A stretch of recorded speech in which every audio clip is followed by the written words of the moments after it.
told you that according to research done by the Joshua Project, that shockingly over 3.1 billion people living in the 1040 window are considered unreached people groups.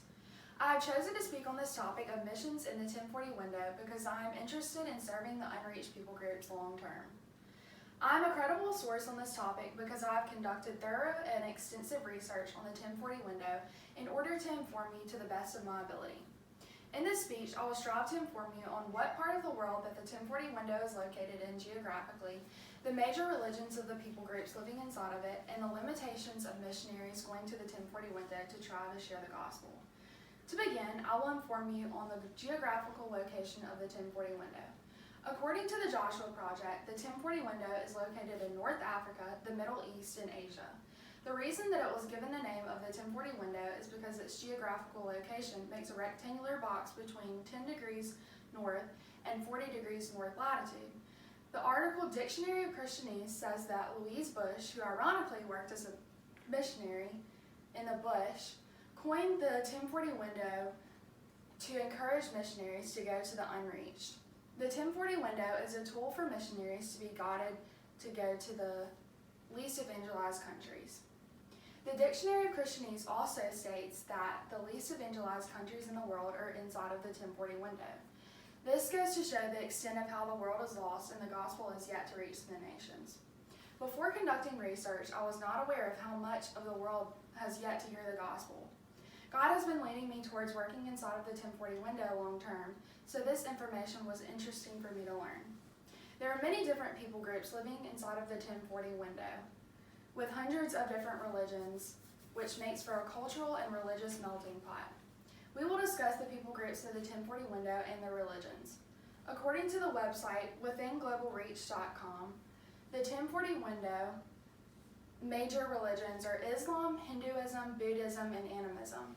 There is a mixture of culture and religion in the 1040 window. The article also defines an unreached people group as an identifiable group of people distinguished by a distinct culture, language, or social class who lack a community of Christians able to evangelize the rest of the people groups without outside help.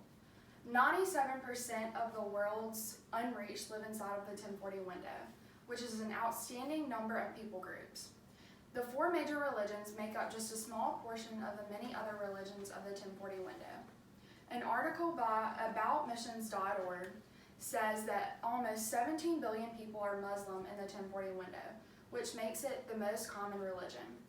The religions of the 1040 window were informative for me to research and has caused me to want to learn more about each religion so that I can be a better witness. Now that we have talked about the major religions of the people groups in the 1040 window, we will now discuss the limitations missionaries face when going to the 1040 window and the missions that are occurring there. There are few Christian missionaries that are willing to risk the dangers to go and spread the gospel to the people of the 1040 window. According to an article written by thegospelcoalition.org, many of the countries have been banned for travel by the U.S., which makes it extremely difficult for these countries to be evangelized.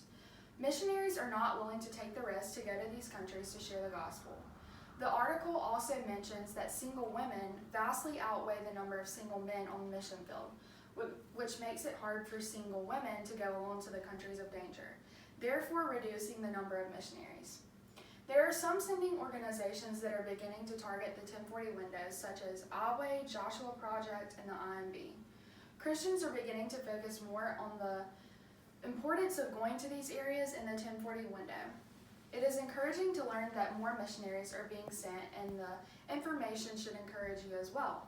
I promote conducting research on missions that are occurring in the 1040 window. This information is especially important in that the population of non-Christians are increasing as Christians are decreasing.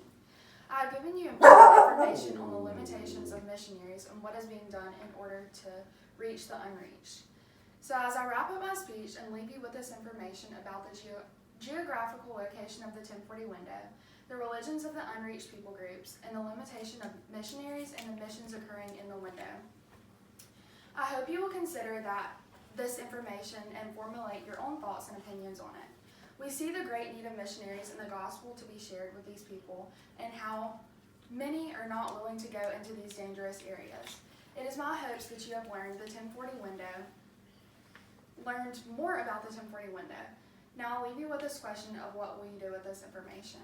And I'll also have a visual aid to show you the region of where the 1040 window is located. Thank you for listening to my speech.